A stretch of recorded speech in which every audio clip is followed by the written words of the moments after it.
It's interesting. I have a teenager myself, and he is going to be a senior this year.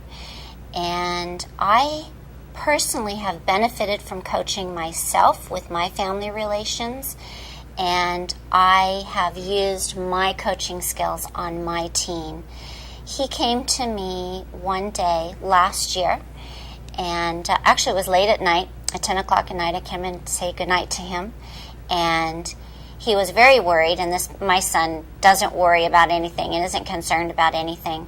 And he sat down, and I came in to say goodnight, and he said, "Mom, I'm just really worried about getting into college. I'm not performing the way I want to be performing at school, and I have no idea if what I'm doing is what is college worthy. I have no way of measuring that."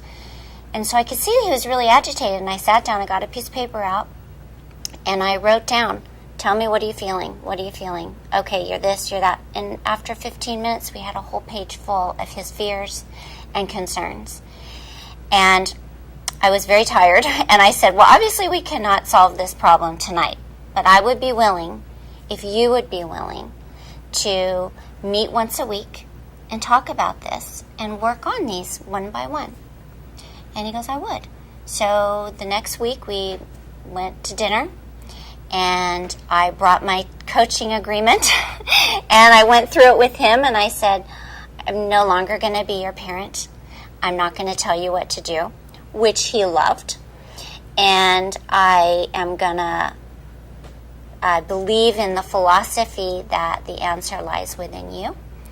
And if you are willing to be open and receptive, and you are willing to not roll your eyes and just trust this process, then I'm willing to do what it takes for you." So we signed the agreement, went through every line. I told him I would not berate him, I would not criticize him, I would not judge him, that I would not tell him what to do.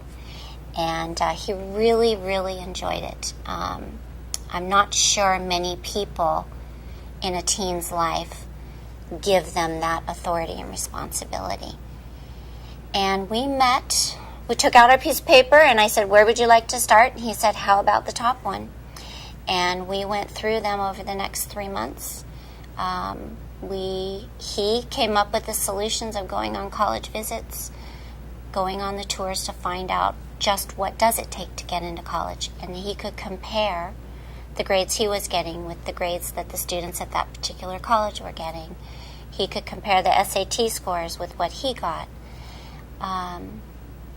So with that process, he learned that he had the skills to be able to go through it. Had I told him as a parent, "Well, if you're not getting the grades you want, then you need to go and talk to your math teacher and go online and find out about colleges and do some research, find out where you want to go," he would have turned off.